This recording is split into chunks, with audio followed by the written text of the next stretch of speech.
I shared in one of my videos some societal expectations as a woman and also as a single mother. And then during the course of sharing this point, I noticed that at a point in time of our lives, we need to be realistic with ourselves. We need to understand some truths about the journey of a woman. And these truths can be actually harsh. But the earlier you understand them, the better it gets to be able to walk through the journey. I also praise an analysis about the stages of every woman as a girl, a lady, a woman attaining a marital level, a married woman, a divorcee, a single mother, um, a woman that is going through wedding again, that is, she might have gone through the phase of being a single mother, then she remarried again, and also a widow. All these phases of every woman is coming with different expectations by the society. And these expectations are the things they feel we should be working up to. We should be meeting up to the standard. If women fail to actually attain the standards, the society will always have one way or the other to define, to question, to interrogate, to mock, to do whatever it is they feel like. One thing you should understand is that everybody in this world is bound to be talked about by the people. People will always talk about, especially when you are the type of person that is projecting a kind of image that feels so unfamiliar to them. And when you allow these things to get into your head, it eventually affects the kind of woman you're bound to become. And so far, I noticed that the topics have actually been about woman, woman, woman. We'll be having lots of that on this channel because that is one of the major things why I created this channel. And on later days too, we were having a lot of personal development, reinvention, kind of transformation guides and the likes of them. But recently, it's a bit more about women. Now, what are the attributes about woman? I feel that every woman should understand. And when I begin to come to terms with those things, I started seeing woman in a different perspective. And because I see woman in a different perspective, it gives me a kind of clarity on how to actually navigate my journey. And these are the eight most important attributes I've actually learned about being a woman. And most of those points, they are still relevant to the video I shared earlier, but in a more concrete way for you to familiarize yourself with the things that are likely to happen. The first thing is that sacrifices are expected and not always appreciated. We are always on the side that we have to be putting in the work. We have to put in the very best of ourselves. We have to come to a level where we have to sacrifice our work, we sacrifice our emotions, we sacrifice our lifestyle, we sacrifice our body, we sacrifice our time, we sacrifice our goals, ambitions, our dreams just to be able to fit into the picture of an ideal woman. And most especially when we get married, the society expects us to always leave one thing for the other. And not just about the society most times. Generally, that's the way the world operates because God has created woman, this kind of vessel that has the capacity to contain as much as she can.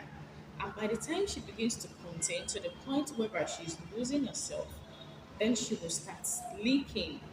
Then the outside world will begin to notice. And even when they notice, they still expect her to be able to close up those areas that she's leaking from, just to still be able to contain. It's just like stretching a rubber. By the time you stretch a rubber, you stretch for the first time, it expands. You stretch the second time, it expands. You stretch the third time. When you continue stretching like that, it will get to a point that this elastic will become so flexible that it will expand beyond measure. And when it eventually expands beyond measure, it eventually cuts. And I think that is what we've been taught in physics, the law of elasticity. You expand, it comes back. You expand, it comes back. Get to a point that it stops expanding and eventually it breaks. Just like we're woman. We take in so much to the point that we eventually you make ourselves the sacrifice. And sometimes when we take in the sacrifice, eventually it won't be appreciated. It is just expected. When you tell people or you in the world generally as a woman, when you're pregnant, your body there's a way everything will adjust. Now when you're pregnant and probably you're complaining about your low back pain, about your belly itches, about your inconsistency in your mood, people will be like, of course, that is the way it will be like. So we don't have to really feel sorry for you because you're a woman, and that is the way other women have actually walked through that path. Only few people will understand that every patient is an individual, and we are going to be feeling the pain of pregnancy in a very different manner. So everybody is bound to go through this phase differently, not because she's not strong, but because she has a kind of capacity she can withhold. And that is the way everything happens. Being a woman, there are so many things that are expected of us. But at the end of the day, don't expect so much appreciation when you do them. Even when you sacrifice your emotions, your career for a marriage to work, people will be like, it is expected, but not necessarily that you have to expect any kind of appreciation afterwards. So I think that is one thing we women needs to understand. Sacrifices are expected, but they are not always appreciated. And the second thing is that emotional labor often fall on women. That is, we have to be able to manage most relationships. If marriage is working, it is the effect of the woman. If marriage is not working, it is the woman to be blamed. If marriage is having difficulties, it is the woman to be blamed. In fact, the world has tried to give a kind of picture about what a marriage should look like and the kind of woman that should be present in such marriage. And when a woman is projecting something different than what the marriage should entail, then question will start coming up. When there are emotional inadequacies, instead of addressing the situation from the husband to the wife, we tend to push more of the blame to the wife's side because we believe, people believe, society believe it has to be the effort of the woman. Probably she's not doing something right that is forcing the husband to take decisions and choices, or she's not taking some steps that needs to be done by her husband, or probably she's not being submissive enough. She's not making herself so vulnerable to her husband that her husband can actually control her. They don't want to care if we are emotionally broken, if we're emotionally disturbed, even if we need some tenderness from this so-called opposite gender. We have actually come up and adjusted to the notion that says we have to be the one to carry most of the emotional weight. And if a relationship is working or not, it has to be the work of a woman. And if that is not working, it shows the woman is not working up to expectation. And the third aspect we women need to understand is that aging factor determines what exactly you should fit into. In the world of today, I talked about this in the societal expectation as a woman and as a single mother. When it comes to aging factor, just like I listed at the beginning of this video, women have different levels we attain. And by the time we get to each level, we are expected to start carrying, to start portraying some attributes. And by the time we get to these ages, we are supposed to be fitting into some kind of images. And when we don't fit into these images, we should start questioning ourselves. And I believe we must have seen so many women out there that this aging factor has tormented to take up decisions that does not suit them. I remember during the time of my mom, she passed away 3 years ago, going to 4 years. May her soul rest in peace, inshallah. And she would tell us that during her own time, there was no female that can rent house. In fact, if a woman is living on her own, they believe she is a prostitute. She does not have a life for herself. So before a woman can get out, she has to be under the influence of a man. And that is one of the reasons why she had to get accommodation. She is from Ekiti State and moving on to Lagos, moving to her sister's place. She had to leave because of the pressure of her sister's husband. And eventually they lost their mom and their father. So she's just like an orphan. Then she's not comfortable where she was living then. So she had to start living by herself. She put herself into training. Subhanallah. There are so many pathways she has followed that I also followed.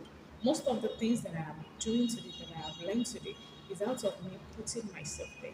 Not because somebody actually paid for me to learn those things.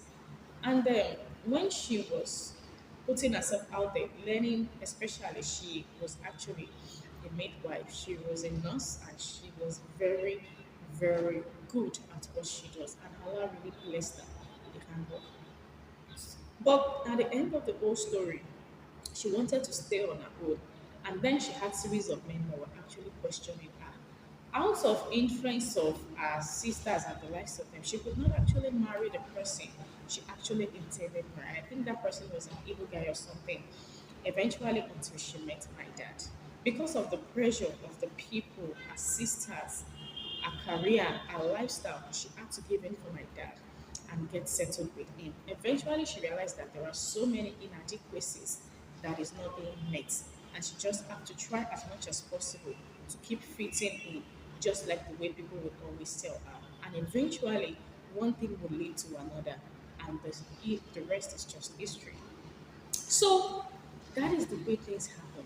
Sometimes when you're looking at your age, considering what people would say, considering the outcome of some things, you just have to let those things go. Because people are not actually the one walking in your shoes. You are the one living the life. You are the one going through that phase. You are the one going through that journey. You are using your body, your mind, your soul, everything about you to fit into the system. But it will get to a point in time that you find it so difficult to fit in. And when the time came for my mom, she couldn't cope any longer. She developed high blood pressure that she had nurtured over the years. She had stroke that we could not even maintain her. Even my dad looked at her, and I'm sure he looked at her with so much pain because she had gone through so much in her life. And eventually, we lost her. Now she is not even here, and my dad is living the life he has always wanted. That's the way things happen. Sometimes you're considering that the age factors, you are trying to fit into life schedules. You have to be able to maintain a stand. You have to be able to take up this role because of what people will say. But that is not a yardstick. You have to be able to live life based on the pattern Allah subhanahu wa ta'ala has actually planned for you. Not because you want to fit into the life schedules. Everything will happen to you when God wants it to happen. And the fourth attribute I have actually learned through my journey is that being successful can be too over and beyond within lifestyle. You know, there is a way people always expect a woman, and this is just the reality of it. Apart from the fact that society expects some of it, in reality, when a woman is too successful, she needs to be questioned. And when she is also not actually successful, you know, we expect that she has to be relying on a man. But when it comes to the point whereby she is too successful, over and beyond within what the world is actually expecting her to be, it's going to be difficult for her to get a husband. It's going to be difficult for her to be submissive. It's going to be difficult for her to have a stable lifestyle. She's going to be pompous. She's going to be a boss lady, and so many notions around that. But the thing is that, regardless of you being poor or being too successful, you have to be able to own your own identity and make sure you are living within the means of your values and standards. Nobody is actually dictating the kind of person you should be to you. And when you are following the thought of these people, it shows you are only blindfolding and sabotaging yourself to become the best version of yourself. So you don't have to be scared of being successful because people might think you're not going to fit into or because you're not going to get a stable husband. One thing I know for sure that I've understood through my journey is that if you're worthy of something and you know quite already you're worthy of this thing and you are choosing to also be worthy of that thing will definitely come to you even after so much difficulty you will eventually attain that thing. And that is the belief we need to have. You need to have that belief that you're worthy of something. Those that have a stabilized home and also have a promising career and are speakers out there motivating people, they don't have two heads. I know people like Hali Banani. She is a married woman. She has a family and things are going quite all right with her. There's even a woman I met recently on Instagram. She's one of the coaches I've met so far. I can't even recollect her name. She's also good. There are so many women like that, like the healed sister. She's a Muslim lady. She has a family, and she's doing quite all right in both business and her deen. And I know a lot of men out there that are also having relationship marriages. Their wives are moving mountains, and they are also chasing their own career, and they are doing just fine. So why are you now giving yourself that restriction? Because somebody said you can't be this, or you are too successful, or you are growing successful over and beyond. The only reason why you are seeing yourself out there is not because of the society in it or what people perceive you to be, but because you yourself have perceived yourself to be that person. It is not bad when you have somebody that supports you, not just with worldly things, but also supports every single aspect of you that has to do with your growth. And I think that is the kind of man I am always dreaming of. So please, being successful over and beyond does not determine the kind of thing you're going to fit into, does not determine the kind of life you're going to have in a bad manner. It should be an opportunity for you to even become the best version of yourself. The next astro that I've actually learned through my journey is that as a woman, you should be everything to everyone. When a woman steps into a relationship or steps into a marriage, we expect, or the truth about her that is really, really generalized is that she has to be everything. She has to be able to fit into everything. Being a mother, she has to fit in. Being a woman, after giving birth to children, she has to be able to put her body back in check. She has to be able to balance the chores of the kitchen, of the room, of the living room, of her business, to the children, to her husband. Even if she's not feeling too well, she has to be able to accommodate her husband whenever he walks back into the house. When the relative of the husband shows up, she has to be able to give them her best compulsion and the likes of them. You should be able to be everything to everyone, but it is not possible. You are only going to kill yourself so much faster than you are even then you are even destined to die. I don't even know how to say that. But the reality is that you can't be everything to everyone. You just have to be able to see yourself as a single identity and do the best you can to leave the rest. Because by the time you keep pushing and pushing, you realize you are stressing yourself so hard that you're going to be losing your real identity. One of the aspects I have actually learned through my journey about women that I wish everybody should understand is that the society praise motherhood. They know, they've chosen to believe that motherhood is the best form of mother you can actually have. And I think that is the truth. But at the same time, being a mother, they don't actually support being a mother. I don't know if you're getting what I'm trying to say here. They they let us see that being a mother is the best version of every woman. But at the same time, when you're a mother, you don't have enough support. What am I saying? When we eventually get married and women start having children, there are numbers and numbers of husbands that hardly sit down to assist this woman. She will wake up in the morning, take care of the house, take care of the husband, go to work, come back again and put things in order without anybody feeling sorry or pitying her how much stress she's going through on a daily basis. And they still expect her to be the best version of herself when nurturing these children. And when these children eventually grow old and become a better version of themselves, of course she is to be praised. But if something happens along the way, they start questioning the way she actually nurtured these children. In fact, the husband will even push a lot of blame to the mother, telling her that she is the one that did not take proper monitoring of these children. And why he was not actually paying attention at all the blame, every single thing is going to be shifted to this woman. We expect the woman to be at the best when it comes to being a mother, but we don't actually get the kind of support we need. Nobody is talking about postnatal trauma. Nobody is talking about how a woman should get her body back into shape. Nobody is talking about how she can actually be assisted in taking care of the home. Even if she tries to probably seek help here and there, we always question decisions. Why should she get a maid? She's only allowing a stranger into her home. Her husband might eventually fall into marrying the maid. Why is she choosing a work over a family? She should be at home taking care of the children. Why is she dressed like this? She is a mother. Even when she's trying to balance every aspect of her life, just for her to be in a very clean mental level and emotional stability, they still throw questions at her, expecting her to be the best mother. So the society praises motherhood, but they don't actually give support when it is needed. And I think the next thing is that women are labeled too emotional, and also our vulnerability is to be questioned. We are always labeled too emotional, and we are also being labeled as a boss woman when we know exactly what we want. When it comes to being too emotional, when you are trying to be objective about choices, maybe the way your husband is treating you, or the way life is treating you, or the way people are talking back at you, when you try to show that part of you that does not feel aligned with what you are seeing, they see you as being too emotional or being too bossy.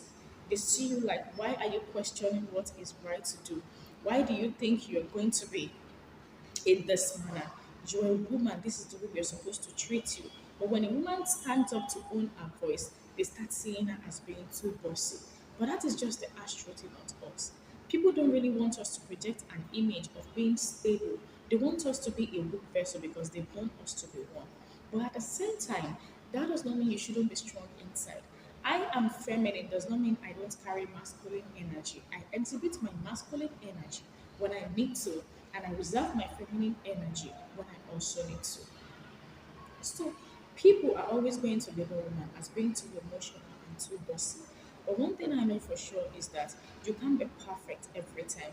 And when you see something that does not align with you, something that does not fit into your lifestyle, something that does not give you that promising lifestyle you've always wanted for yourself, the best advice I'm going to be giving you is to speak up and take action. You don't need permission to always take your choice, to always make choices. All you have to do is speak up and take action. And also, the next thing I have also learned about astro about woman is that you cannot please everyone, no matter how much effort. And I think that is a kind of astro that is being objective. I coined it from expectations and also the way we are meant to behave. You can't please everyone, no matter how much you try. When you're single, not married, you can't please the people around you. When you eventually get married, you can't please your husband. When you start having children, you can't please your children. When you get a job, when you have a full home to maintain, you can't please everything at the same time. Sometimes there are going to be lapses, sometimes there are going to be smooth grace, and sometimes there are going to be so many downfalls that you're going to be questioning. And that is where the right relationship comes in. If you are into a relationship that is giving you support, that your husband is the type of person that understands the journey, not just the person that makes you feel as if you are the one that should be putting everything in place, but your man also understands the assignment just as much as you do, then you won't even feel the tension of all of this. I have seen so many men out there tell their woman, why are you stressing yourself because you have a big belly? I am not complaining. But the problem I have with you is that you don't see yourself beautiful anymore because you have two children. You have stretch mark on your belly. That is the beauty of you having children. And I have never for once condemn you because of this. Instead, I appreciate you more because when I look at it, I see the pain you went through just to be able to have these children from you. Can you see that? Imagine a man telling his wife such. And I look at the whole situation, I was moved to tears because there are so many men out there that eventually body shames their wife just because they have children, just because they are done. I've been body shamed as well because I never have a certificate, because I never have something even better to offer. And I know what it feels like. And that is where when you have a good man comes in, the man that sees the beauty in you, the man that sees your value, the man that upholds you when you are in so much discomfort. I remember when I get to my new workplace, there was one of my co-worker, and I told him I was going to record some YouTube video, and the what he said to me was that I appreciate the fact that you are seeing yourself beyond where you are. For you to have been able to come up with these videos, ideas, and the things around it, and you writing, it shows you have so many courage. I wish so many women have out there. And please do not let that courage go. There are going to be times that you are going to be questioned, but don't just stop. Look at where you are going and see everything that is happening as a stepping stone. That very day, I was so moved because even when we are talking about the man that don't understand the value of woman, we still have a lot of men that understand and sees the value of a woman. Even with the fact that I'm a single mother, I've seen so many single guys talk about me, though they may be saying something later, but the things I've heard them say about me give me a kind of reassurance that wow, there are so many good people out there. Just that sometimes we are so blindfolded by what we are seeing. And that's why I also mentioned in my video. If your environment is acting as a box, you need to be able to step outside, expand your reach beyond your limits. And these are the things that I've actually learned through the journey of a woman. And I feel they are truths we need to start settling with and start finding our way around age. In my next video, I'm going to be sharing with you some rules about women's life. And if you're able to start living by these rules, you start seeing your life having a new turn. Until I see you in my next one. Bye.